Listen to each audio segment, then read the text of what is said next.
just after midnight on the 16th of July, 1779. More than 1,000 American soldiers waded into a black tidal marsh on the western bank of the Hudson River, holding muskets above their heads that they had been forbidden to load. Not one of them carried a single round in the barrel. By order of their own general, the powder stayed in the cartridge box. The weapon in their hands was reduced to a long pole with a knife on the end. Ahead of them, rising 150 feet out of the river, stood a fortress the British called impregnable. 2 walls of sharpened timber, 15 heavy guns, cannon that could throw iron across half a mile of open water, a garrison of seasoned regulars, Highlanders, and Loyalists, dug into rock that no army could climb in daylight, let alone in the dark. A warship anchored in the river to sweep the marshes with grape shot. Every military observer in North America agreed on one thing: the place could not be taken by storm. It could only be starved or battered down by a siege the Americans had no means to mount. 25 minutes later, it was over. The fort had fallen. The garrison was captured, and the men who took it, the men who climbed that rock through musket fire and into the teeth of 2 abatis, had not fired a single shot. When the sun came up over the Hudson, the defenders of the strongest position in the northern theater had suffered more men killed than the attackers who broke them. In 18th century warfare, where the attacker storming a fortified height was supposed to die in heaps for every defender he killed, that statistic was not a victory. It was an impossibility. This is the story of how it happened, how a young republic that had never won this kind of fight taught the most powerful empire on earth that walls do not make a place safe, that 15 cannon are useless if no one is left to aim them, and that the most disciplined act a soldier can perform in the dark is not to pull the trigger. We tend to remember the American Revolution as muskets in a line and smoke drifting over a field, volleys traded at 50 paces, honor, ceremony, the slow arithmetic of who could reload faster. Stony Point was none of that. Stony Point was a knife in the dark. It was silence used as a weapon and surprise used as artillery. It was a plan so cold and so precise that it asked men to walk into a wall of fire with empty guns and trust that the steel in their hands and the discipline in their training would carry them through. Battles are not always won by the side that shoots first. Sometimes they are won by the side that refuses to shoot at all. This was not chaos. It was a decision, every step of it. By the end of this video, you will understand how an army that was supposed to lose every open fight against British regulars learned to win the most terrifying maneuver in all of 18th century warfare. A coordinated, silent, nighttime bayonet assault against a fortified enemy who held every advantage. I am going to show you 3 things the records make undeniable. First, the order that should have gotten everyone killed and instead won the battle. The command to advance with unloaded muskets, to march into the muzzle flashes without firing back, and the brutal psychology behind why that order worked. Second, the spy. The American officer who talked his way inside that British fort dressed as a harmless country fool, counted the guns, memorized the sentry rotations, and found the single flaw in the defenses that the engineers never noticed. A flaw measured in inches of wet sand. Third, the deception. How 150 men were ordered to make all the noise in the world so that 1,000 others could make none. And how that single trick caused the British commander to abandon the high ground that might have saved him. And underneath all of it, the questions that make this battle worth your time. How do you convince a soldier to keep walking forward while men beside him are cut down and his own gun is useless in his hands? Why did a veteran British officer, holding the strongest position on the river, give up his summit without a fight? How did a general shot in the head refuse to leave the front of his column? And how, when the smoke cleared, did the men who stormed the wall bury fewer of their own than the men who defended it? To answer those questions, we have to go back to a summer when the war was going nowhere, when the cause was running out of money and out of time, and when a frustrated young nation needed, more than it needed land or gold, to prove that it still existed. Stony Point was never really about the rock. The peninsula itself was strategically expendable, and everyone who planned the attack knew it. This was about something harder to measure and far more dangerous to lose. It was about whether the Continental Army was a real army at all, or just a mob that had gotten lucky. It was about proving to France, to Britain, and to themselves that these men could do the one thing professional soldiers were trained to do, and amateurs never could. These battles were not fought over ground. They were fought over belief, and belief, once it breaks, does not come back. If you appreciate history told the way it actually happened, with the tactics, the people, and the stakes laid out in full, take 1 second right now and hit that subscribe button. It is the single thing that keeps work like this going. Now, let us step into the dark at Stony Point to understand why 1,000 men were willing to drown in a marsh for a piece of rock they would abandon 2 days later. You have to understand how stuck this war had become by the summer of 1779. 2 years earlier, everything had seemed to break the American way. In October of 1777, a British army under General John Burgoyne marched south out of Canada, expecting to slice the rebellion in half along the Hudson, and instead marched straight into catastrophe. Surrounded and starving at Saratoga, Burgoyne surrendered an entire field army. It was the single most important victory the Americans had yet won, and its real prize was not the prisoners. It was France. For years, the French had watched the rebellion from across the Atlantic, hungry to wound their old British rival, but unwilling to gamble on a loser. Saratoga changed the math. In 1778, France entered the war openly as an American ally, and in an instant the conflict stopped being a local colonial revolt and became a global war. Suddenly, Britain was not fighting 13 colonies.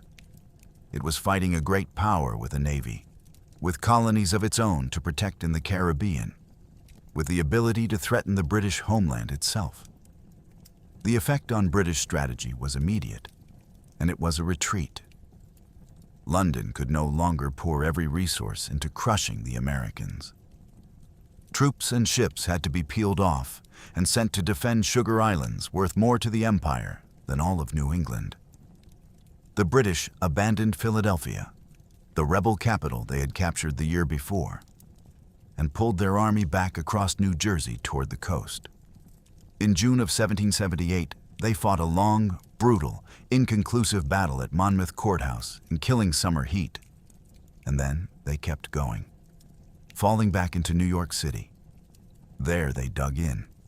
New York became the great fortified hub of British power in America, a heavily defended base they would hold until the very end of the war. And there, around that base, the war in the North simply froze. George Washington, commanding the Continental Army, took up positions that hemmed the British into their enclave. He set his forces at Middlebrook in New Jersey, then shifted north to New Windsor in New York, drawing a loose noose around the city. But Washington did not attack.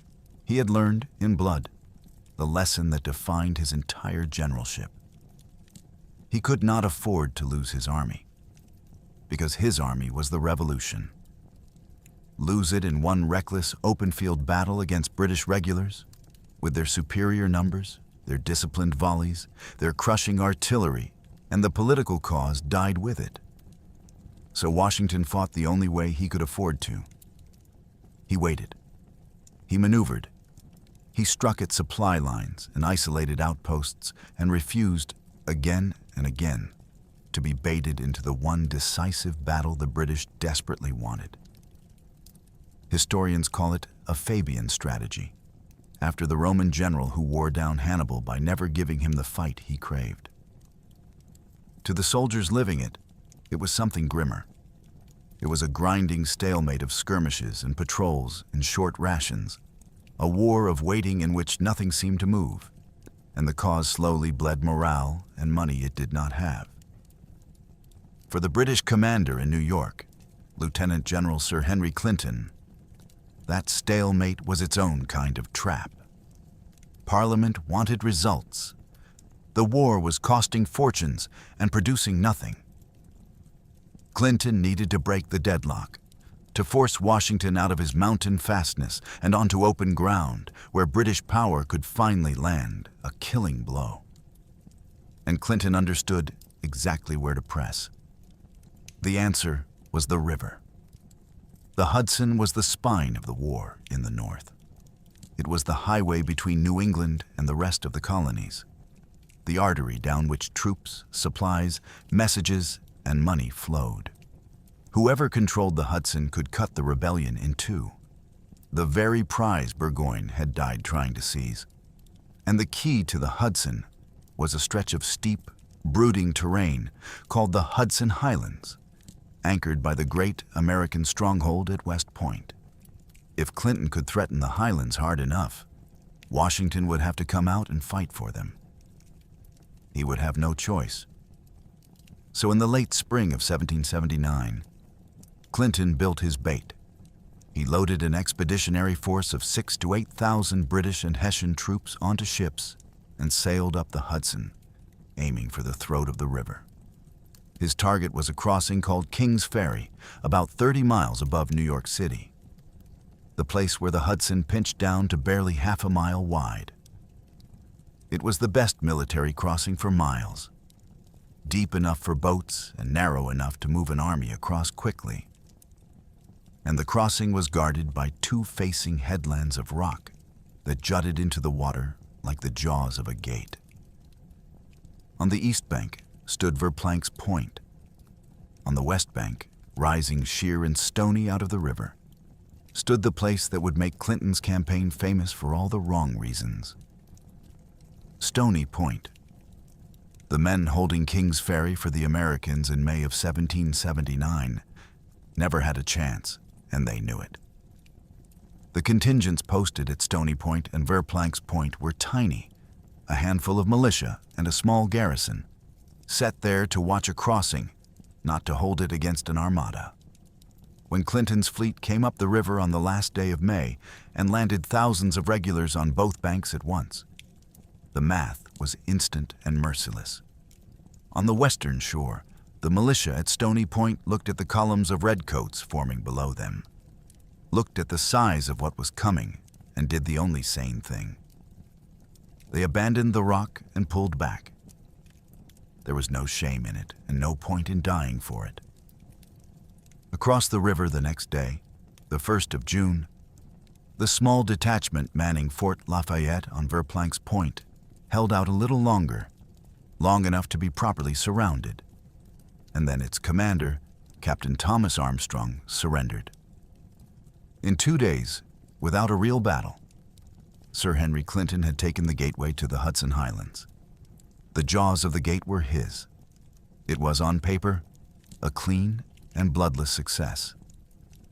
And it accomplished absolutely nothing that Clinton actually wanted. Because the whole point had never been the crossing. The point had been Washington. The seizure of King's Ferry was a hook, dangled in the water to drag the Continental Army out of the mountains and into a fight. And Washington, watching it all from his secure positions, simply declined to bite. He did not march his main army down to contest the lost points.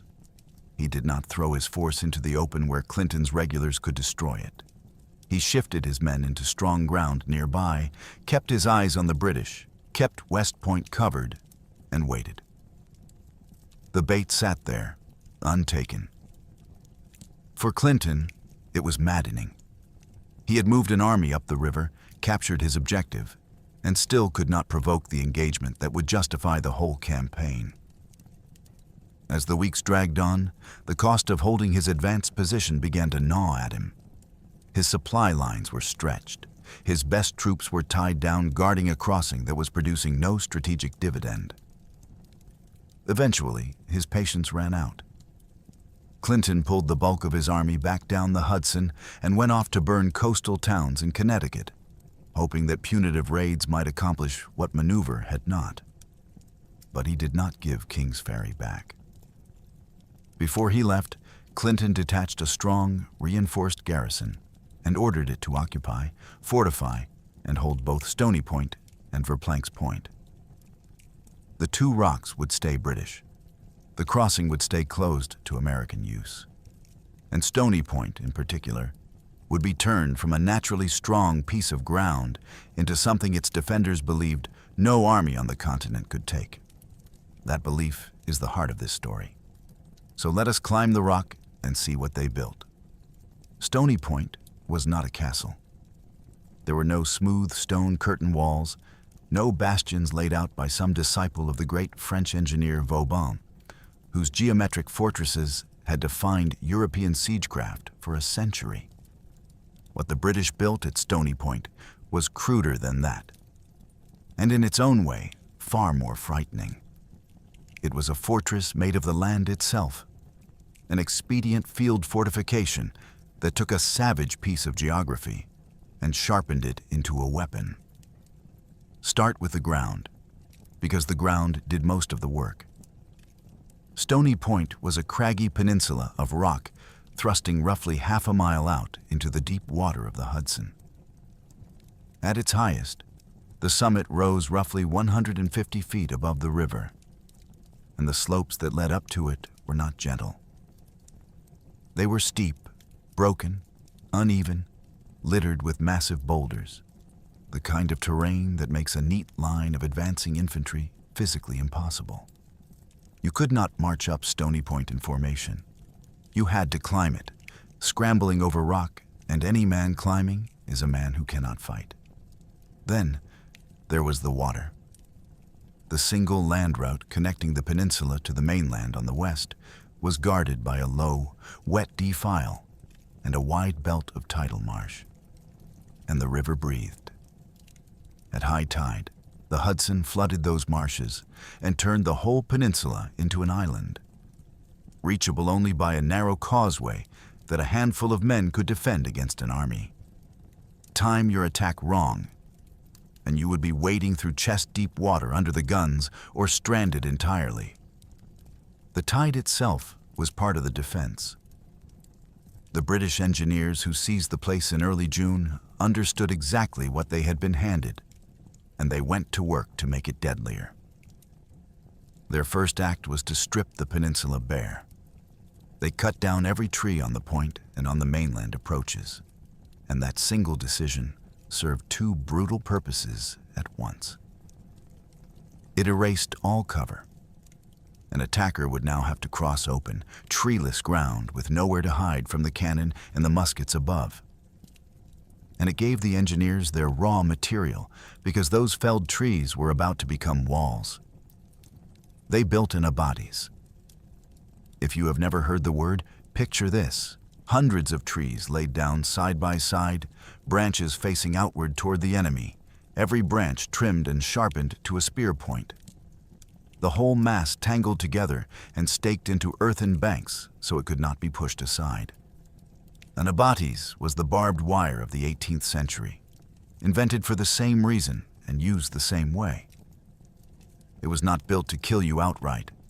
It was built to stop you, to snag you and slow you and hold you thrashing in one place, in the open, directly in front of the guns, in a stretch of ground the defenders had already measured and ranged. A kill zone. You died not on the abatis, but in front of it, while you tried to get through. And at Stony Point, they built two of them.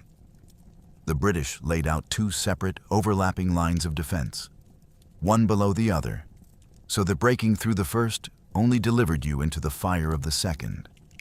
The lower line, the outer works, sat near the base of the hill and ran right down into the river on the southern flank so that it could not simply be walked around on dry land. Behind its abattis, the engineers dug 3 flèches, V-shaped earthen redoubts open at the back, built to shield the artillery crews while letting them shift position fast. And the guns those flèches held were not light. A 12-pounder cannon, a pair of squat Cohorn mortars, a pair of heavier Royal mortars, another 12-pounder beside them. This lower line existed for one job: to shatter the momentum of any assault coming up off the marsh before it ever reached the heights. The upper line, the upper works, crowned the summit, the flat ground the soldiers called the Table of the Hill. This was the keep, the final defensive ring, wrapped in its own dense belt of abattis, just as lethal as the first. And here sat the heavy metal. The left and right batteries each mounted an 18-pounder and a massive 24-pounder.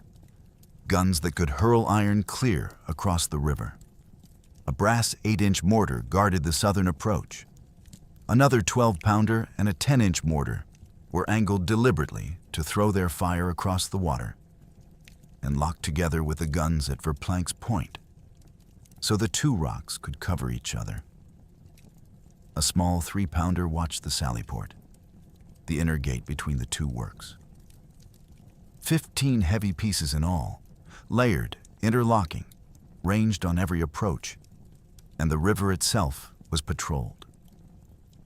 To the north of the point lay the HMS Vulture, a Royal Navy sloop of war mounting 14 to 16 guns, anchored where she could rake any force trying to cross the northern marshes with broadside after broadside of enfilading fire.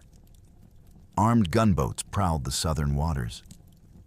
There was no direction you could come from that was not already covered by something that could kill you. Stand back and look at the whole picture as a soldier of 1779 would have seen it. A rock you cannot climb in formation, a marsh that floods at the tide, a causeway a child could defend, 2 walls of sharpened timber, 15 heavy guns on the heights, a warship on one flank and gunboats on the other. To any professional eye, Stony Point was not a target. It was a death sentence for whoever was foolish enough to attack it.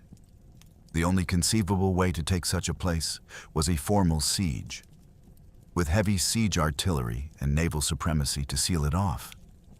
And the Continental Army in the summer of 1779 possessed neither, which is exactly why the man who planned its capture decided not to lay siege to it at all.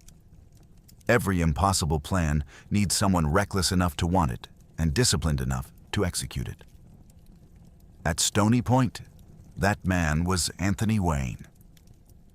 By 1779, he was a brigadier general from Pennsylvania, and he came with a reputation that arrived in the room before he did. Bold, fearless, aggressive to the edge of recklessness and sometimes past it.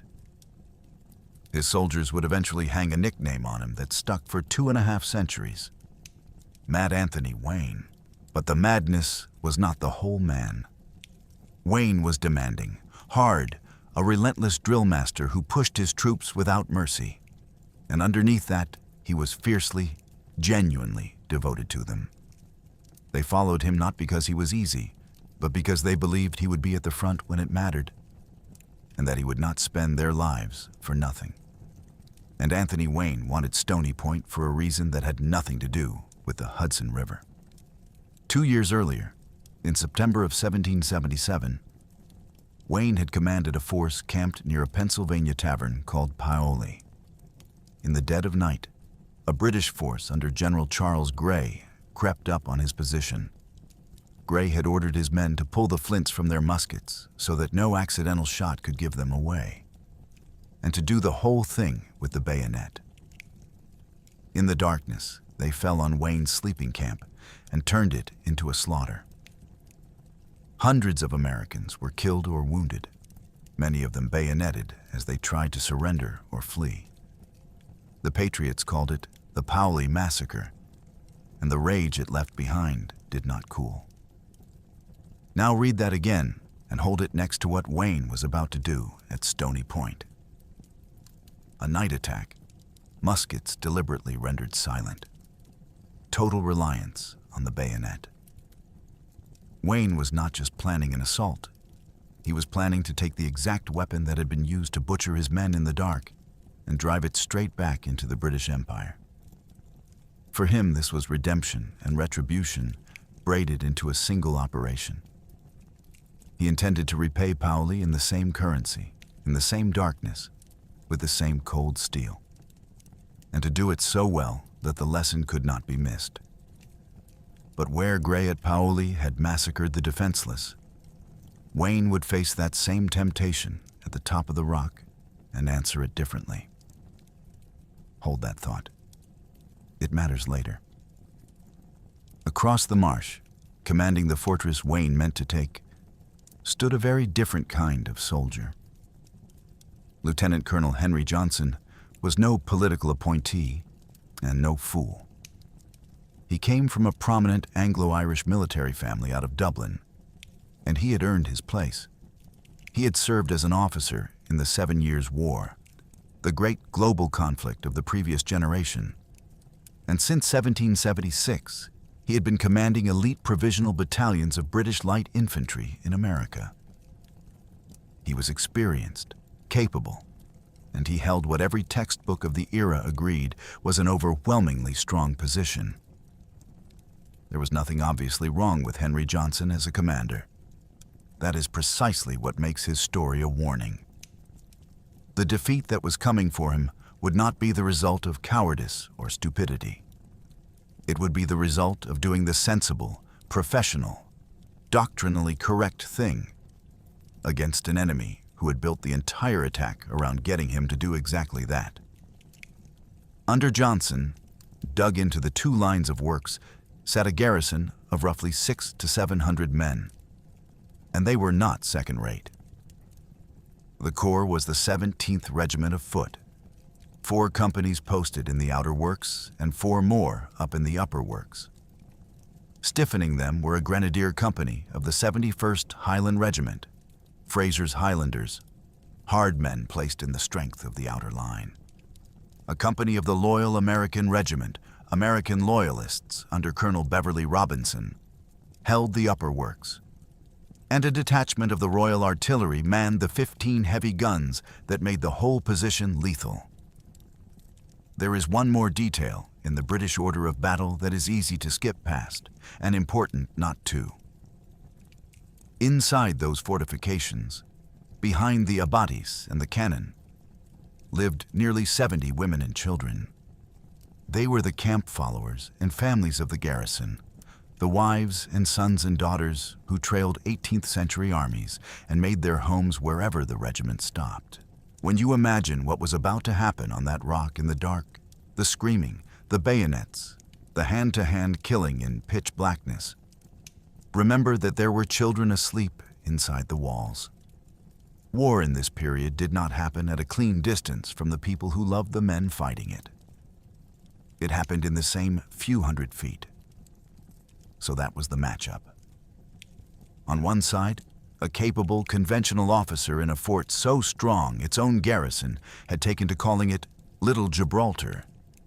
700 men and 15 guns dug in behind 2 walls of sharpened timber. On the other, a furious Pennsylvania general carrying the memory of a massacre, leading a force that did not yet exist at the start of that summer and had to be invented for the job. Because before Washington could send anyone up that rock, he had to build the kind of soldiers who could climb it.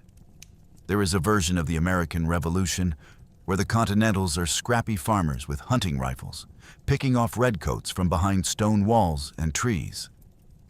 That version is real, and it won some fights. But it is not the army that stormed Stony Point.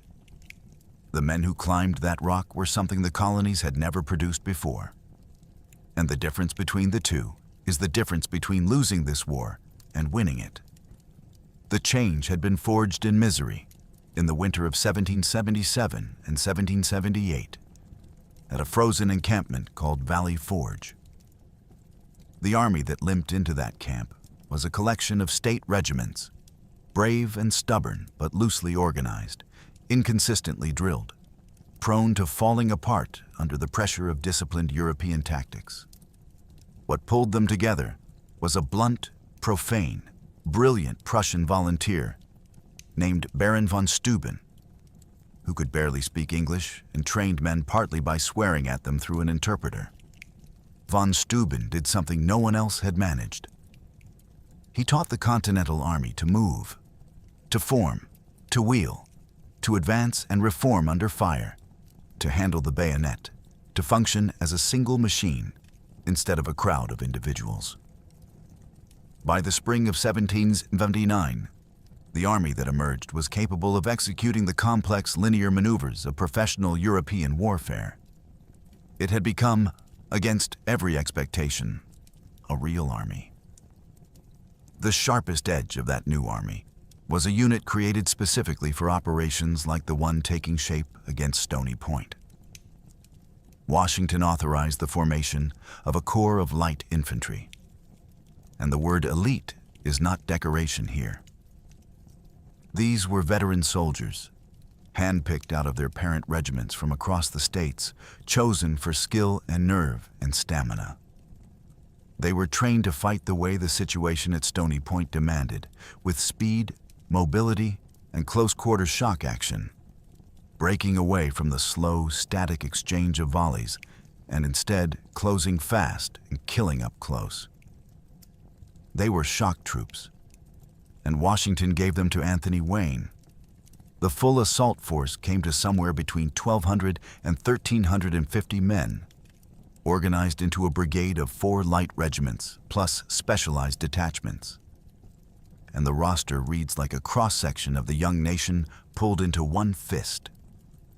The 1st Light Regiment, under Colonel Christian Febiger, a Danish-born veteran the men called Old Denmark, drew together 6 companies of seasoned Virginia Continentals and 2 of Pennsylvanians.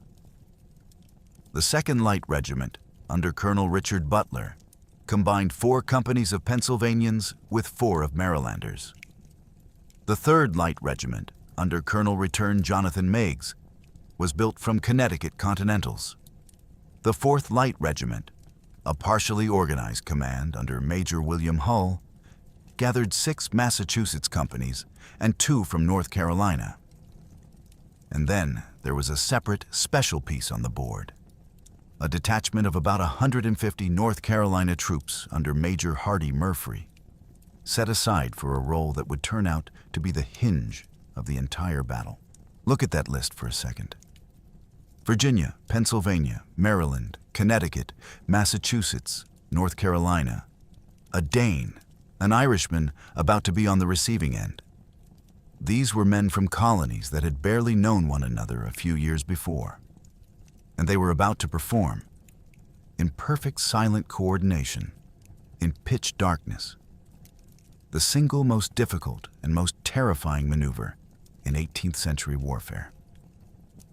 That they could even attempt it was the proof of how far they had come.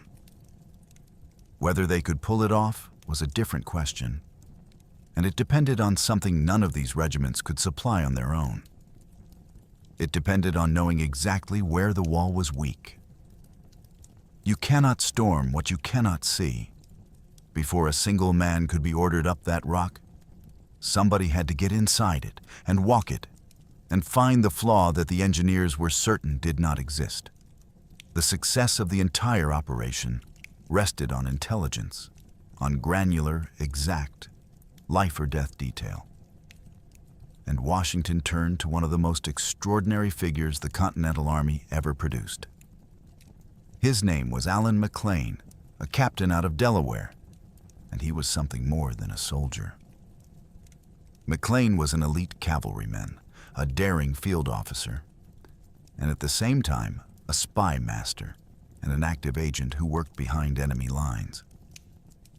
He had already built intricate intelligence networks during the British occupation of Philadelphia, run operations under the noses of the enemy, and earned a reputation as one of the most effective and audacious men in the Army.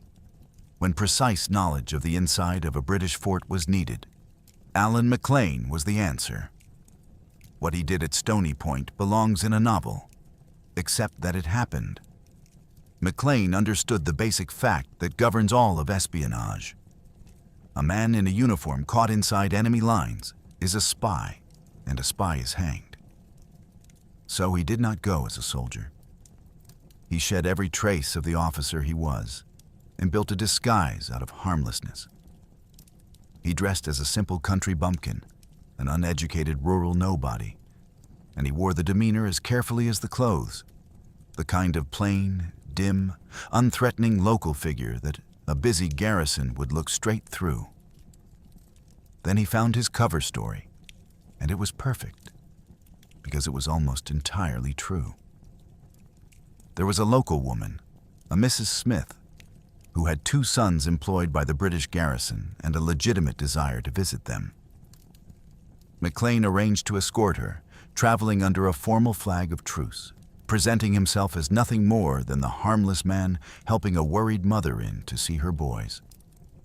The British let them through. And once inside, McLean stopped being an escort and became a camera. He went in under a flag of truce, and while Mrs. Smith visited her sons, the harmless escort walked the inside of the works and saw everything. He took in the placement of the artillery batteries. He gauged the depth of the trenches. He studied how the abatis was built, where it ran, how it was anchored. He took the measure of the garrison, its routines, its sentry posts, how alert the place was by night. He walked into a fortress the garrison itself called impregnable as a simpleton nobody bothered to watch. And he walked back out with the whole thing in his head, without ever writing a dangerous word down. And buried in everything he carried out was the one detail that made the impossible possible. The engineers had built their abatis to run down to the water on the flanks, north and south. Walls of sharpened timber sealing the approaches. But McLean saw what they had missed. On the extreme southern and northern edges, the abatis did not quite reach into deep water, and the river breathed with the tide. At low tide, when the water pulled back, it uncovered a narrow strip of submerged, sandy beach at the very edges of the works, a sliver of wet ground that ran around the end of the great timber barriers. The flaw was not in the design of the abatis. It was in the assumption that the river would always cover what the timber did not. For a few hours, at the bottom of the tide, there was a way around the wall, a way measured in inches of sand and minutes of falling water. That was the key to Stony Point. Not a weapon, not a number of men. A gap at the edge of the world, visible only to a man who had walked in under a flag of truce, played the fool, and looked harder than anyone thought he could. When McLean's report reached Washington, the commander did not simply trust it. He and Wayne went to look for themselves, surveying the fort from a concealed distance, confirming the layout, matching the spies' intelligence against their own eyes, and then turning all of it into a plan. And the plan Washington authored was breathtaking in its nerve. They would not besiege Stony Point. They would not batter it. They would walk through the gap McLean had found, in the dark, in silence, and take the whole thing at the point of a bayonet before the garrison fully understood it was being attacked. Now the only thing left was to decide exactly how to ask 1,000 men to do it. The plan Washington and Wayne built rested on 3 pillars, and every one of them was a kind of controlled cruelty. Stealth, psychological shock, and brutal close-quarters steel. There was no room in it for hesitation, because hesitation would kill everyone. The operation was divided into 3 distinct columns, and the genius of the design was that 2 of them would be silent, and 1 of them would be loud. And the loud one was a lie. The main column, the southern column, would be led by Wayne himself, roughly 700 men drawn from the 1st and 3rd Light Regiments, plus Hull's detachment. Their path was the hard one. They would cross the southern tidal marsh, wade out into the river at low tide to slip around the end of the southern abatis through McLean's Gap, and then climb the steep southern face of the rock. This was the hammer, the real blow, aimed at the heart of the position. The northern column, 300 men of the 2nd Light Regiment under Colonel Richard Butler, would do the mirror image on the other flank, wading through the northern marsh to penetrate the northern edge at the same moment. 2 pincers, north and south, closing on the summit in the dark. And the center column, the Deception, 150 North Carolina men under Major Hardy Murphy, would march straight up the narrow land causeway toward the middle of the British line. Their job was not to break through. Their job was to lie, with their muskets as loudly as humanly possible. Now here is the order that defines this entire battle, the one that should have gotten the attackers killed and instead won the fight. Washington and Wayne ordered that the 2 flanking columns, the north and the south, the 1,100 men who carried the real attack, were to advance with their muskets completely unloaded. No round in the barrel. Their entire dependence was to be placed on the bayonet. Wayne put it in exactly those words, that the men were to place their whole dependence on the bayonet. They would climb that rock, cross that water, breach that abatis, and walk into the muzzle flashes of the defenders with no way to shoot back at all. To a modern ear, that sounds insane. It was the opposite. It was the most psychologically sophisticated order in the whole American war. And it did 2 things at once. The first thing was silence, and silence was everything. The entire attack lived or died on surprise. A single accidental musket shot in the dark, one nervous finger on one trigger, would flash and crack across the marsh and wake the sentries and the garrison.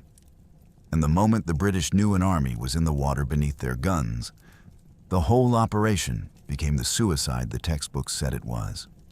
By taking the ammunition out of the equation, Wayne made an accidental shot impossible. You cannot fire a gun you have not loaded. The silence was not a hope. It was engineered into the weapons. The second thing was deeper and darker, and it was about the men themselves. Wayne understood something about human beings under fire in the dark that a lesser commander would have missed. When a soldier is advancing into terror, into flashes and screaming and the sound of lead tearing the air, his deepest instinct is to stop, raise his weapon, and fire blindly into the night. It feels like fighting back. It feels like doing something. And it is fatal, because the instant a man stops to shoot, he stops moving forward. And an attack that stops moving forward in a place like a flooded marsh or beneath an abatis is no longer an attack. It is a stationary target. It is men standing still in a kill zone built precisely to slaughter men standing still. Firing halts momentum, and lost momentum in this attack meant death for everyone. So Wayne took the choice away. By stripping his men of their ability to shoot, he removed the temptation to stop. There was nothing to do but keep climbing, keep pushing, keep driving the bayonet forward, because the gun in their hands could do nothing else. He used the empty musket to force his own men to be brave, to deny them the comforting, deadly option of stopping to fire. He turned their discipline into the only weapon that could carry them up the rock alive. And then there was Murphy's 150 in the center, who were given the exact opposite order. They were loaded heavy, muskets primed, and told to do precisely what the flanking columns were forbidden to do. March up the causeway into the teeth of the British center and unleash continuous, rolling, deafening volleys of fire. Make noise, make smoke, make the British believe that the real attack, the whole American army, was coming straight up the middle. It was theater staged with live ammunition, a roar of muzzle flashes designed to seize the eyes and ears of every defender on the rock and drag their attention and their reinforcements toward the center, away from the silent death waiting around their flanks of the dark. 3 columns, 2 silent, 1 screaming, the screaming one a lie, the silent ones the truth.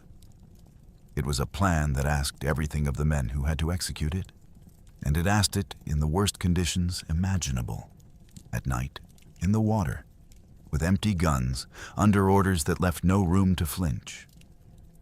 All that remained was to get them to the rock without the British ever knowing they were coming. And that meant a march that was itself an ordeal. Surprise is a fragile thing.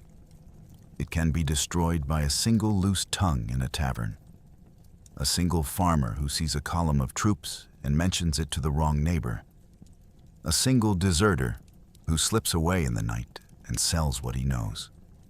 Washington and Wayne knew that the British outpost lived in a countryside full of loyalists, and that any leak could turn the marsh below Stony Point into a graveyard. So they did something ruthless and necessary. They kept their own soldiers in the dark. On the morning of July 15th, Wayne assembled his men at Sandy Beach, just north of the ruins of Fort Montgomery, and he dressed the whole thing up as routine. The order that went out was an order for a formal parade and inspection. The men were told to shave, to powder their hair, to clean and check their equipment until it was immaculate, to draw full rations. Everything about it said ceremony, said ordinary military housekeeping, said nothing at all is about to happen. The common soldier had no idea that the spotless inspection he was preparing for was the dress rehearsal for the most dangerous night of his life. At noon, the column moved out. More than 1,200 light infantrymen marching south. And the route alone tells you how seriously they took secrecy. They did not take the easy roads. The direct valley routes would have carried them past too many eyes and within sight of British patrols and the vessels on the river. Instead, the Corps was driven onto a brutal, twisting path of 13 to 14 miles through the rugged Queensboro district, hauling themselves over and around the steep, wooded shoulders of Bear Mountain and Dunderberg Mountain. The midsummer heat pressed down on them.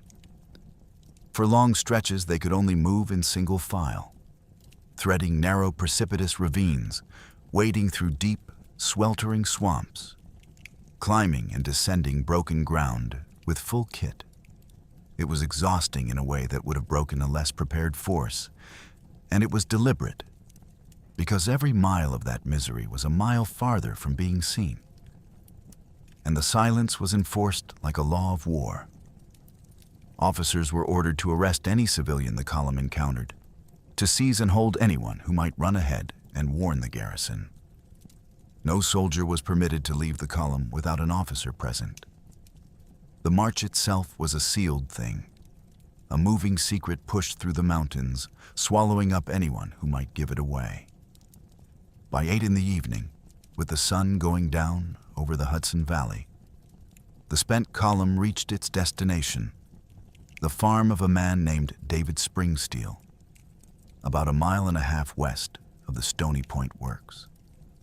And it was here, in the gathering dark, that Anthony Wayne finally gathered his exhausted men and told them the truth.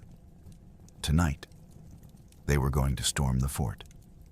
What happened in the next 2 hours at Springsteel's farm is, to me, the most human part of the whole story, because it is where the plan stopped being geometry and became flesh and blood. The officers went down the line and inspected the weapons one last time. And this inspection was the opposite of every inspection these men had ever stood. They were not checking that the muskets were loaded. They were confirming that they were not, that every barrel in the flanking columns was empty, that every bayonet was fixed and razor sharp. The men were going to fight with the steel and nothing else, and the steel had better be ready. Then came a detail so simple It is almost unbearable. In a night attack, in pitch darkness, in a confined fort full of men killing each other at arm's length, how do you tell friend from enemy? How do you keep your own soldiers from bayoneting one another in the black confusion?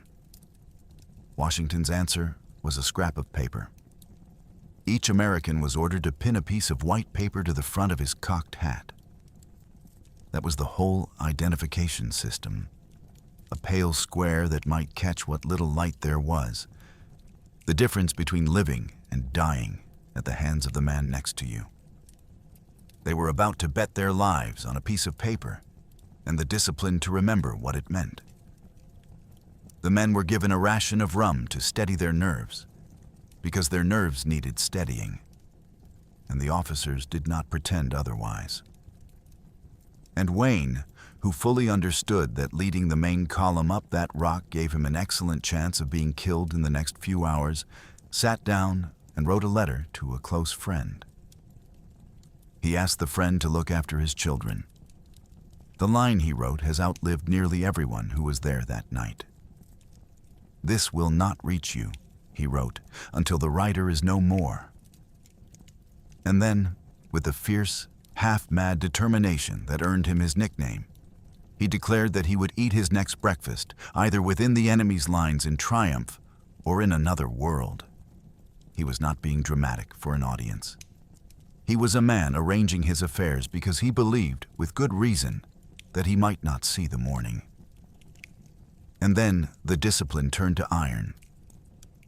As the columns formed up around 10 o'clock, the commanders issued a standing order that tells you exactly how thin the margin was.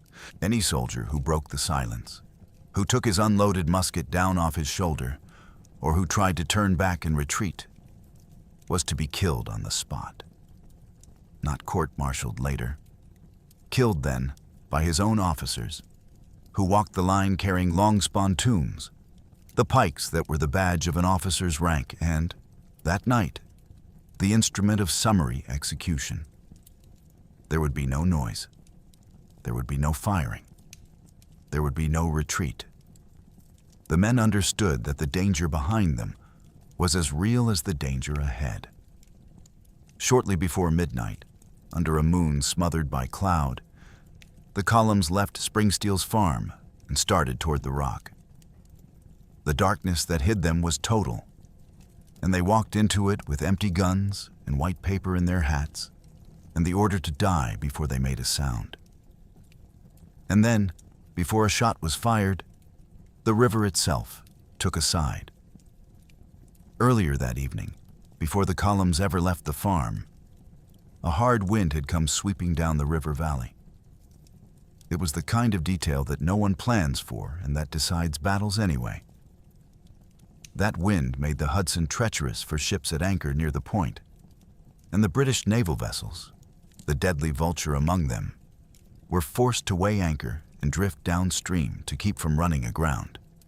The single most fearsome piece of the defense, the warship that was supposed to rake the northern marsh with broadside after broadside, pulled itself out of position before the attack even began. The guns that could have turned the crossing into a slaughter were simply gone, carried off by the weather. The Americans would wade those marshes without a single naval shot fired at them. The river had cleared its own throat. At the very front of the two silent columns went the men with the worst job in the army. They were called the Forlorn Hope, a grim old military term for the troops sent first into the deadliest ground, and the name was honest. Each column was led by a detachment of 20 hand-picked men, and they did not carry muskets at all. They carried heavy axes. Their mission was as close to suicide as an order can be. They were to sprint ahead of everyone, straight into the British fire, reach the abatis, and hack it apart with their axes, tearing open a gap in the wall of sharpened timber so the columns behind them could pour through.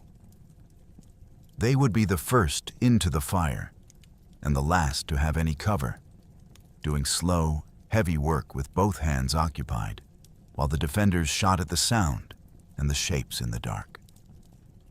Lieutenant James Gibbons of the 6th Pennsylvania led the forlorn hope for the northern column.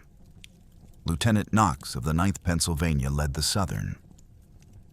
Behind these axemen came the vanguards, 150 elite infantry to each column, led on the south by a French volunteer, Lieutenant Colonel François de Fleury, and on the north by Major John Stewart. Shortly before midnight, the columns reached the water, and the first thing that went wrong was the tide. Wayne's southern column came to the edge of the southern marsh and found that the river had not pulled all the way back. The gap was there, but it was deeper than it should have been. There was no time to wait for the tide and no way to turn around. The men went in. They plunged into black water that rose to their waists and then their chests, holding their unloaded muskets high above their heads to keep the bayonets ready and the works dry. Hundreds of men wading into a flooded marsh in the dark, and water cannot be crossed in silence by that many men. The splashing carried. Up on the rock, a British sentry heard something in the night that should not have been there, and challenged the dark. And then the muzzle of his musket flashed, and the night came apart. The blackness over the marsh tore open with the brilliant white flashes of British musketry. Lead balls came whipping down into the water and into the packed ranks of men who could not run and could not hide, and Americans began to fall, struck down as they struggled forward through the muck. This was the moment the entire plan had been built to survive. This was the instant where instinct screamed at every soldier to stop, to plant his feet, to raise his weapon and fire back into the flashes. And they could not. The guns were empty. There was nothing to fire. There was nothing to do but what they had been ordered to do. And they did it. Under the threat of the spontoons behind them and the discipline drilled into them at Valley Forge, the flanking columns did not return a single shot. They closed up over their own fallen. They tightened their ranks in the dark and the water, and they surged forward into the fire. Silent, climbing, coming on. While the South fought through the marsh, Major Murphy's 150 North Carolinians reached the causeway in the center and began to lie with everything they had. They opened up a heavy, continuous rolling fire straight into the British center. Volley after volley, a wall of noise and muzzle flash, blazing up the narrow neck of land toward the heart of the works. It was a performance, and it was perfect. Up in the fortifications, Lieutenant Colonel Henry Johnson came awake to the sound of a battle erupting in his center. He looked toward the causeway and saw exactly what Wayne wanted him to see: a mass of muzzle flashes hammering up the middle, the obvious axis of a determined assault. Every instinct of his training told him the main American attack was coming straight up the causeway and was about to break into his center. So he did the professional thing, the sensible thing, the thing the plan had been designed from the first day to make him do. He rushed his reserves to meet it. Johnson pulled the bulk of his garrison, including the elite grenadiers of the 71st Highlanders, down out of the upper works and threw them into the center to stop the thrust he believed was coming. And in doing so, he stripped his own summit. He abandoned the high ground, the strong inner ring, and left his flanks open to the silent columns, even now climbing the rock to the north and the south. He had been deceived into giving away the very position that might have saved him, and he would not understand it until it was far too late. On the southern slope, Wayne's column reached the first abatis, and the forlorn hope went to work. The axemen swung into the sharpened timber under intense, plunging fire from the fleshes, hacking and tearing at the wall, while the British poured fire down on the noise. It was during this chaos, driving up the rocky incline at the head of his men, that Anthony Wayne was hit. A British musket ball struck him in the head, grazed his skull, and dropped him bleeding and stunned to the ground. For a moment, the general who had bet his life on this rock thought the bet had come due. He believed the wound was mortal. And what he did in that moment is the reason men followed him. He refused to be carried to the rear. He demanded instead that his aides carry him forward into the fort with his troops. "March on, boys," he told them. "Carry me into the fort, for should the wound be mortal, I will die at the head of the column." 2 officers hauled the bleeding general to his feet and bore him forward through the gaps the axemen had torn, and the column poured through the broken abatis with their commander carried bloody at their head. And then the cry went up that ended the battle. Out of the dark, from inside the works, from the rear of the British position, came the sound of American voices screaming the words the columns had been told to shout when they were through. "The fort's our own. The fort's our own." It rolled across the rock, and it told every man on both sides the same thing. The flanks had broken in.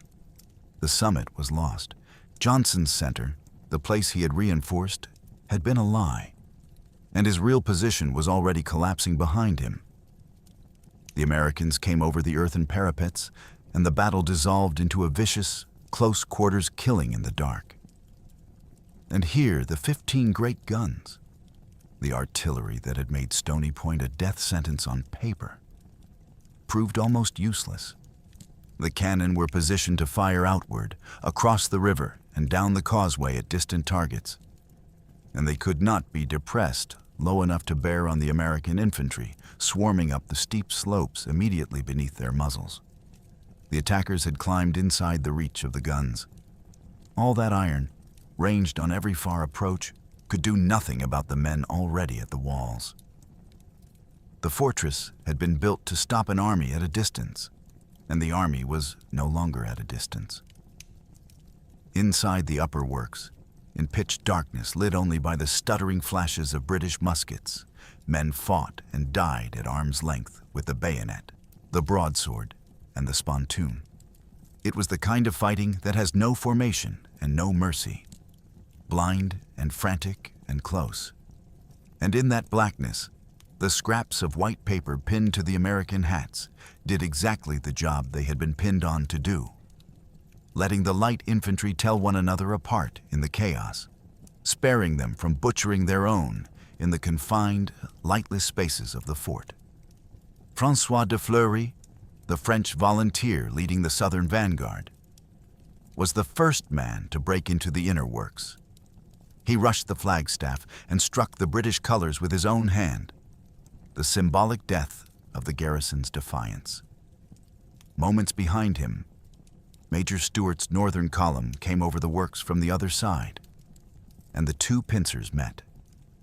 The surviving British defenders were caught in a closing vice, trapped between the columns, with their commander deceived, their high ground gone, and their flag down.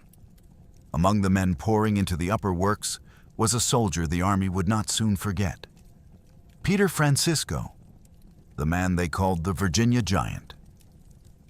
By tradition, 6.5 feet tall, and well over 250 pounds in an age when most men were a head shorter. Francisco fought in the vanguard, and somewhere in that killing he took a horrific wound, a 9-inch laceration laid open across his stomach. He did not stop. Much of what is said about him here, that he was the second man over the wall, just behind de Fleury, comes from the accounts that grew up around him afterward and from his own later testimony, and the contemporary reports of who entered first do not actually list his name. The legend ran ahead of the record, as legends do. But the wound, at least, was real. And so was the fact that a man carrying it kept moving forward into the dark. And now comes the moment that, more than the cannon or the casualties, tells you what kind of army this had become. These were Anthony Wayne's men, carrying the memory of Paoli, where British bayonets had butchered Americans trying to surrender in the dark. They had every reason and every opportunity to do the same here. They held the rock. They held it in blackness, in fury with the enemy beaten and trapped. The temptation to repay the massacre in kind, to turn the upper works into a slaughter, must have been enormous. and they did not. When the British, broken and surrounded, called for quarter, the Continental soldiers gave it. They took prisoners instead of corpses. In the darkness, where 2 years of rage could have boiled over into murder, the light infantry held their discipline one more time and proved that they were a different thing than the men who had killed at Paoli. That restraint was not weakness.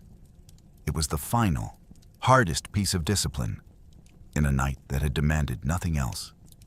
Lieutenant Colonel Johnson, his command shattered, surrounded, overrun, formally surrendered. From the first shot fired by that British sentry in the marsh to the complete capitulation of the garrison, the entire assault had lasted 25 minutes. 25 minutes to take the impregnable rock. A bloodied Anthony Wayne, propped up inside the redoubt he had bet his life to capture, very much alive, called for paper and dashed off a dispatch to Washington that he knew the commander was waiting for. "The fort and garrison," he wrote, "with Colonel Johnson, are ours.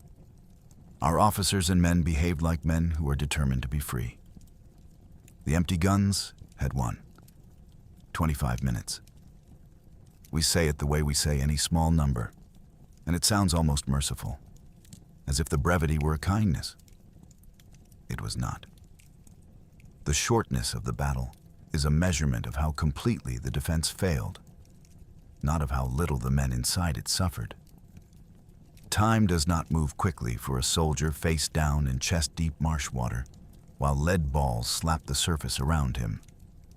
And the man who was beside him a moment ago is no longer beside him. For the men living inside those 25 minutes, the night was not short at all. Hold the picture for a moment, because the numbers in the next section will try to flatten it. Picture the axemen of the forlorn hope.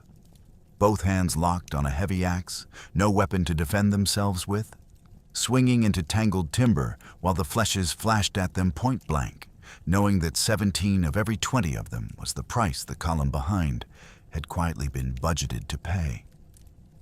Picture the wounded going down in the water, where a man does not simply fall, but drowns if no one drags him up, in the order that no one stop and what it took to obey it. Picture the discipline it demanded to feel a friend pitch sideways into the marsh and to keep climbing, in silence, with an empty gun, because stopping was death for everyone.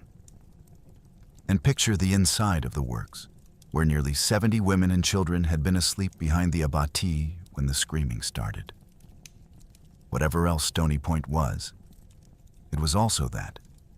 Families waking in the pitch dark to the sound of men killing each other a few feet away. The muzzle flashes, the bayonets, the broadswords, the confined and lightless terror of a fort being overrun. War in this century did not keep a clean distance from the people it touched. It happened in the same few hundred feet where they lived. There is a reason the restraint at the top of the rock matters so much against this backdrop. In that compressed, frantic, blood-soaked stretch of minutes, with 2 years of Paoli burning in their memory and the enemy helpless in front of them, the Americans could have made the next quarter of an hour an atrocity, and almost no one would have stopped them in the dark. The fact that the killing ended when the British asked it to end is not a footnote to the victory. It is part of what the victory was. Now, with all of that held in mind, come up into the daylight of the 16th of July and look at what the night had actually cost on both sides of the wall. When the sun came up over the Hudson on the 16th of July, the full scale of what had happened in the dark became visible, and the numbers told a story that 18th century soldiers found almost impossible to believe. The Americans, the attackers, the men who had stormed a fortified height in the dark against prepared defenses, lost roughly 15 killed and about 83 wounded, somewhere near 100 casualties in all, out of the more than 1,200 who made the assault.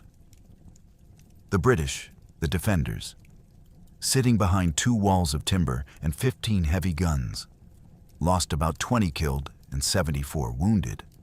with more than 470 taken prisoner and another 50-odd unaccounted for. Well over 600 men gone from the garrison. Read those first two figures again. The defenders suffered more men killed than the attackers. In the warfare of that century, that is not just a lopsided result. It is a statistical anomaly that runs against everything the era understood about how battles worked.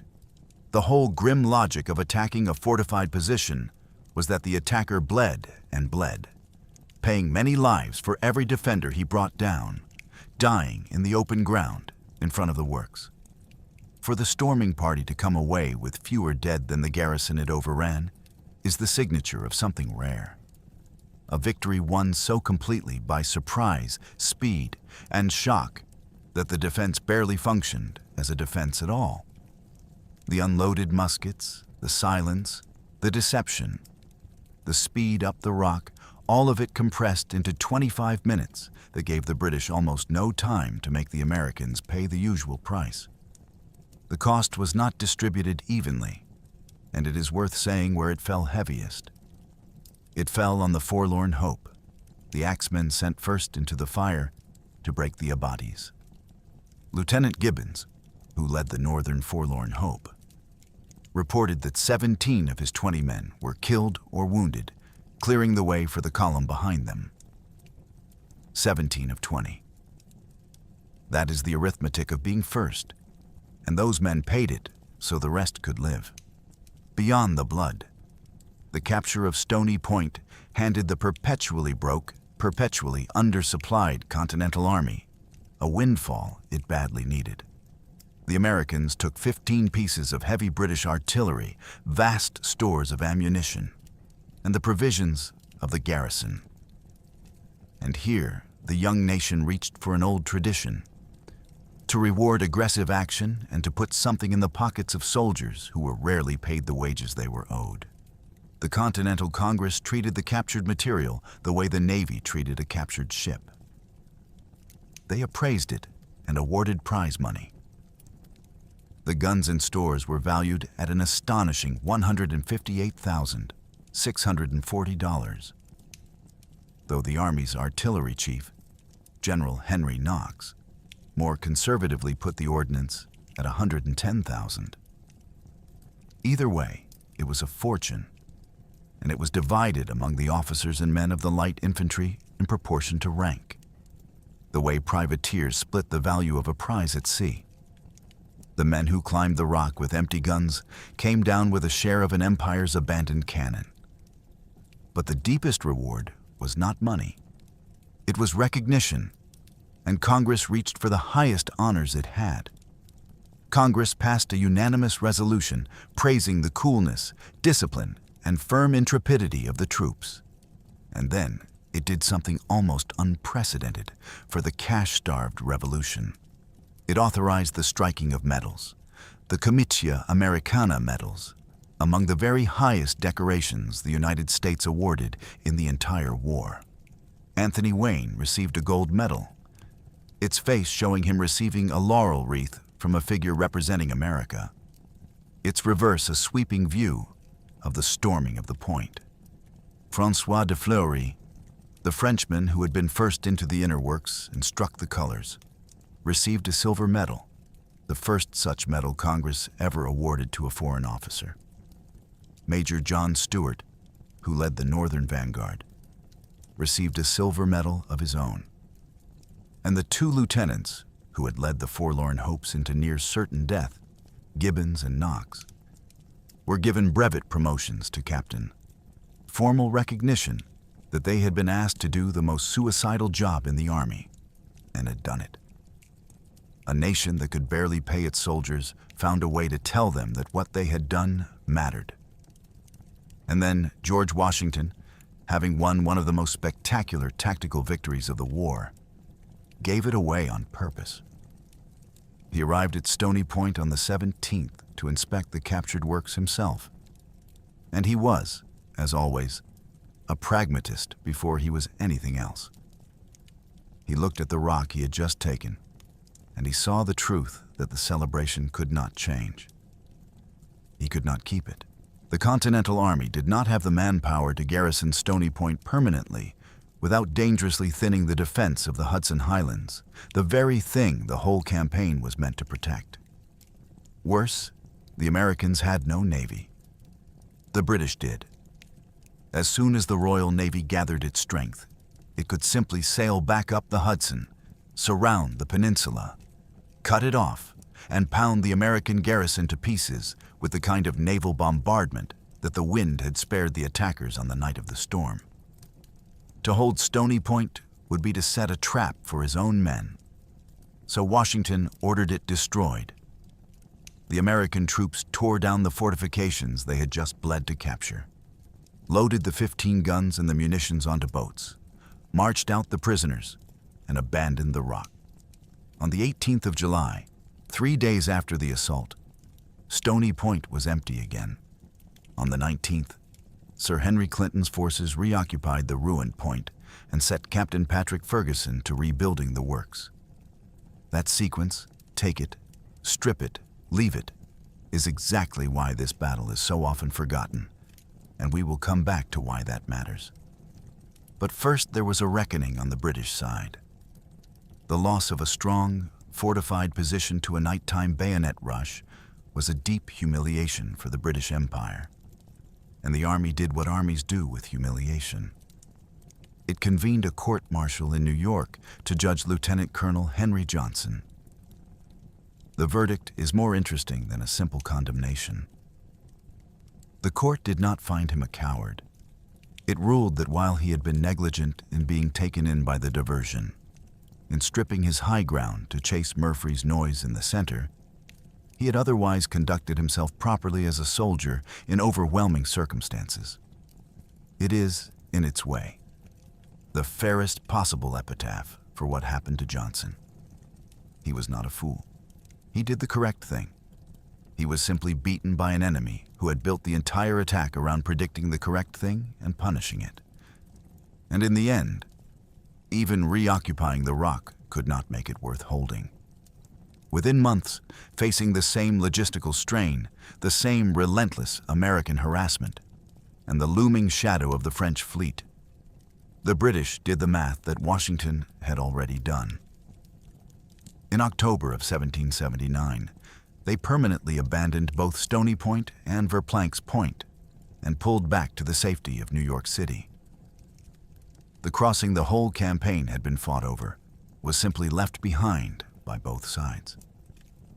The rock that had cost so much blood went quiet for good. Victory remembers the moment. It is far less faithful to the men who made it. Anthony Wayne survived the musket ball that grazed his skull, ate his breakfast inside the enemy's lines in triumph just as he had sworn, and went on to one of the more storied careers of the era. The nickname Mad Anthony followed him the rest of his life, and his aggressive instinct carried him through later campaigns and, years after the Revolution, to command at the Battle of Fallen Timbers in 1794. He remains, 2.5 centuries on, the face of Stony Point, the general whose name the battle is filed under. That is the privilege of command. The men who lead are the men history can find again. François de Fleury, the French volunteer who was first over the inner wall and tore down the British colors with his own hands, earned the distinction of being the first foreign officer Congress ever honored with a medal, and then did what many of the French volunteers eventually did. He went home, back to the service of France, his name preserved in American memory chiefly by that small silver disc. Major John Stuart, who led the Northern Vanguard, took his own silver medal and continued his service. Lieutenants Gibbons and Knox, who had walked into the worst of it at the head of the Forlorn Hopes, wore the captain's rank Congress gave them as payment for surviving the unsurvivable. And the 17 of Gibbons' 20 men who fell clearing the abatis became, as the dead so often do, a number in a report rather than a list of names anyone now remembers. Peter Francisco, the Virginia giant who climbed into the upper works with a 9-inch wound across his belly, did not die of it. which by any reasonable accounting he should have. He healed, he kept fighting in the war, and he passed into the kind of folk legend that gathers around men who are simply too large and too unkillable to be ordinary. The stories told about his strength would grow in the retelling for generations. But the wound at Stony Point was real, and so was the fact that he kept moving forward with it. Alan McLean, the spy who had walked the inside of the fort in a fool's disguise and carried out the flaw that made the whole thing possible, was exactly the sort of man whose contribution is the hardest to memorialize, because the better a spy does his job, the less there is to put on a monument. He had built networks, run risks, and handed Washington the single piece of knowledge the attack turned on, and he lived a long life afterward. But the rock is remembered for the bayonets, not for the man in the ragged coat who found the gap in the tide. And then there is Hardy Murphy, the major whose 150 North Carolinians made all the noise in the center, who performed the deception that pulled Henry Johnson off his own high ground and arguably decided the battle before the flanking columns ever reached the summit. His diversion was not the dramatic part. No one struck a flag. No general was carried bleeding through his ranks. He simply did the unglamorous, essential thing perfectly. And so he is the name in this story that the fewest people know. Battles celebrate the men who reach the flagpole. They tend to forget the men whose job was to make the enemy look the wrong way. On the other side, Lieutenant Colonel Henry Johnson carried the rest of his career under the shadow of the night his impregnable fort was taken in 25 minutes, exonerated of cowardice, but never quite free of the verdict that he had been fooled. Colonel Beverly Robinson and his loyalists went on with the long, doomed cause of Americans who had bet on the king. And the nearly 70 women and children inside the works, the families who had been asleep behind the abatis when the screaming started, vanish from the record almost entirely, as the non-combatants of these wars nearly always do. Now, because this battle became famous, it also became encrusted with legend, and a clear-eyed telling has to separate what happened from what people later wished had happened. The most stubborn myth concerns the march.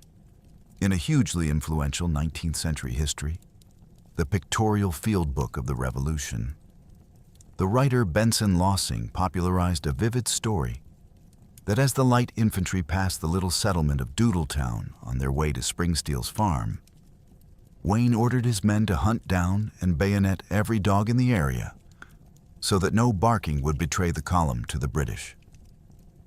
It is a great image, and it was repeated as fact for generations. It is almost certainly not true. The practical impossibility of silently chasing down every dog in a rural community in the dark, while holding a rigid, secret march schedule, combined with a complete absence of any mention of it by the officers who were actually there, marks the dog-killing tale as exactly the kind of dramatic embellishment that grows on famous victories like moss. The second myth is about Wayne himself.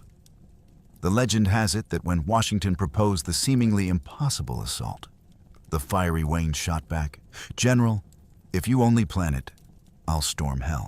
It is perfectly in character, which is probably why it stuck.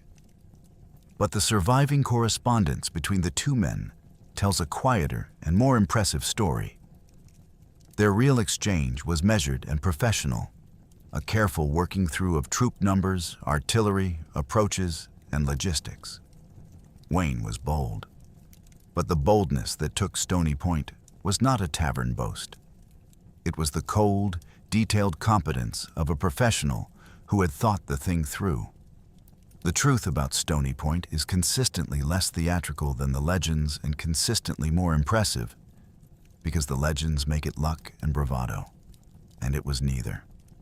It was planning, which raises the real question. If this was so brilliant, so complete, so important, why does almost no one remember it? History is not fair, and it is especially unfair to victories like this one. Stony Point fades from popular memory for reasons that have nothing to do with how good it was. Part of it is the shape of the thing. The Americans took the rock and then, 3 days later, tore it down and walked away. No territory changed hands for good. The strategic map looked, in the broad strokes, much as it had before. A battle that ends with both sides eventually abandoning the ground rarely gets the monuments, because monuments tend to mark the places where a border moved or an empire fell, and Stony Point moved neither. Part of it is that the brilliance here is technical, and technical brilliance is hard to put on a poster. The genius of Stony Point lives in the details. The unloaded muskets, the diversion that emptied the high ground, the tide and the wind, the white paper in the hats, the spy's gap measured in inches. To feel why it was extraordinary, you have to understand a little about how 18th century warfare actually worked. That is a harder sell than 300 men standing on a wall. And so the story of personal heroism, the forlorn hope, Wayne carried bleeding through the abatis, Francisco climbing in with his belly open, survives in fragments, while the cold tactical masterpiece behind it slips away. We remember the drama and forget the design, even when the design is the reason the drama happened at all. But forgetting it is a mistake, because of what it actually changed. For the British Empire, Stony Point was a humiliation that cut straight through one of their deepest assumptions. They had believed, reasonably, that a strong fortified position held by regulars was safe from anything short of a formal siege. Stony Point proved that belief false in 25 minutes. It shattered the illusion of invulnerability behind fixed walls, and it did so against some of their best troops on some of the best ground available. A month later, the Americans pulled off a similar stroke at Paulus Hook, another daring raid on a fortified British post, and the combined message was unmistakable. The British ambition to campaign aggressively up the Hudson, to threaten the Highlands and force Washington into the open, was finished. Sir Henry Clinton never again made a serious attempt at the river. The deadlock that had so frustrated him hardened into something permanent, and the war in the North settled into a stalemate that Britain could not break and could not afford forever. For the United States, the meaning ran even deeper, and it was the meaning the whole operation had been about from the start. Stony Point was a watershed in the military maturity of the nation. For a weary people and a bankrupt Congress, it was a massive injection of morale at a moment when the cause badly needed proof that it was still alive. But more than morale, it was evidence. It proved to the watching great powers, to France weighing how much to invest in this ally, and to Britain weighing whether the rebellion could ever be crushed, that the Continental Army was no longer a ragtag collection of militia. These men had executed the most complex and most terrifying maneuver in all of 18th century warfare, a synchronized, silent, nighttime bayonet assault against British regulars in a fortified position. And they had done it with a discipline that the finest armies in Europe would have respected. The thing that Washington had been unable to risk for years, an open contest of professional skill against British regulars. His light infantry had just won in the dark. The army that came out of Valley Forge had finally shown the world what it had become. And the proof was not only symbolic, it was a blueprint, and Washington used it again at the moment that mattered most. 2 years later, in the autumn of 1781, at the siege that would effectively end the war, the Allied army needed to seize 2 critical British strongpoints, the redoubts known as Number 9 and Number 10 on the perimeter at Yorktown. The method Washington reached for was the method his light infantry had perfected on the Hudson.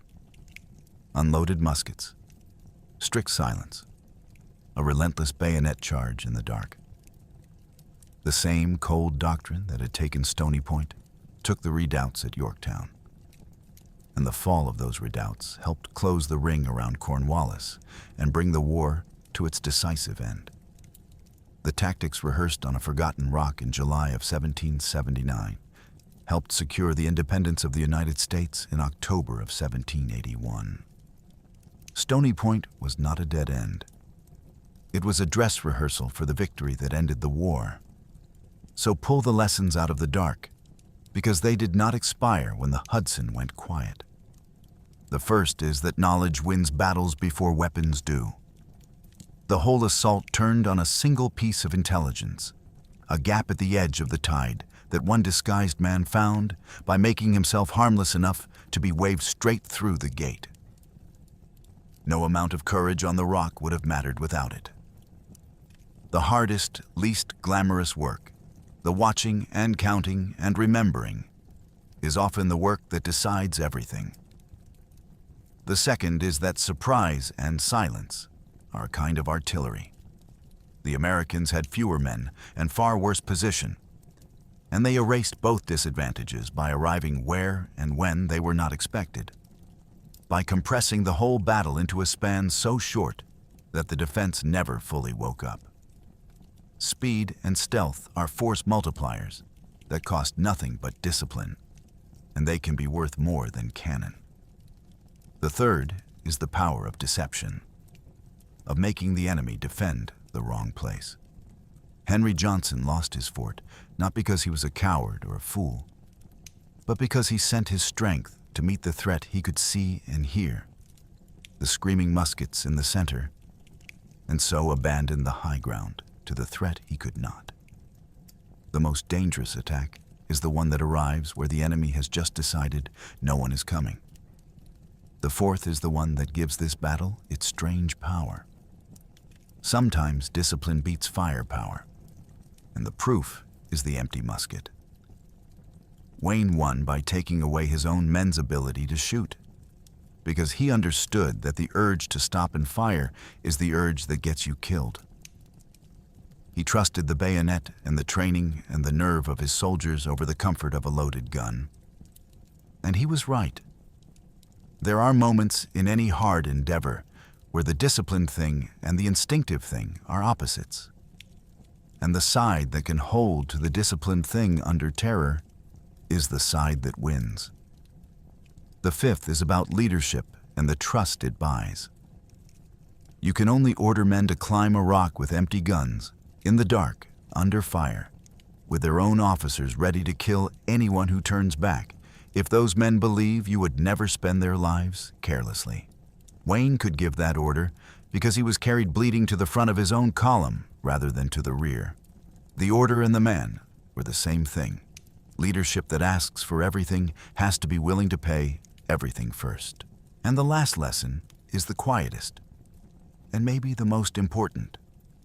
After Paoli, after 2 years of carrying the memory of friends bayoneted in the dark while trying to surrender, Wayne's men reached the top of that rock with the enemy beaten and helpless, and they chose to take prisoners instead of revenge. They had every reason and every opportunity to make Stony Point a massacre, and they made it a surrender. That restraint, in the dark, in the fury, at the end of the hardest night of their lives, was not softness. It was the final proof of what they had become. An army, not a mob. A people who could win the way they wanted to be remembered for winning.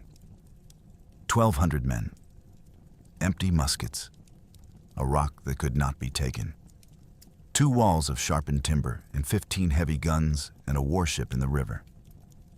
And on one cloud-darkened night in July of 1779, all of it came apart in 25 minutes, beaten by silence and surprise and steel and the discipline not to fire a single shot. The ruins of the works are still there, on the rock above the Hudson, quiet ground now, the cannon long gone, the abatis rotted back into the earth. Few people climb up to look. There is no famous painting of it in the way there are famous paintings of the war's louder days. But somewhere in every account, of an outnumbered force that won by being smarter and colder and more disciplined than the enemy who held all the advantages.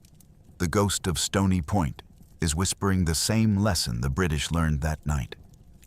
Walls do not make you safe. Numbers do not make you safe.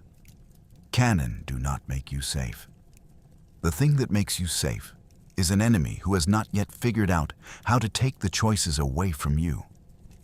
And on the night of July 15th, the men in that fort were facing a commander who had taken every choice away from his own soldiers first, and turned their silence into a weapon sharper than anything in their hands. They won by refusing to fire a shot. And that is why it should be remembered. Not because it moved a border, but because it proved a truth that every underdog who has ever faced an impossible wall needs to hear. Sometimes the loudest victory in a war is the one won in total silence. Sometimes the empty gun, carried by men disciplined enough to keep walking into the dark, is the most dangerous weapon on the field. 25 minutes. No volley from the men who mattered. Just the steel and the dark and the silence they had been sworn to keep. Sometimes the fortress falls not to the army that shoots first. Sometimes it falls to the one that never shoots at all.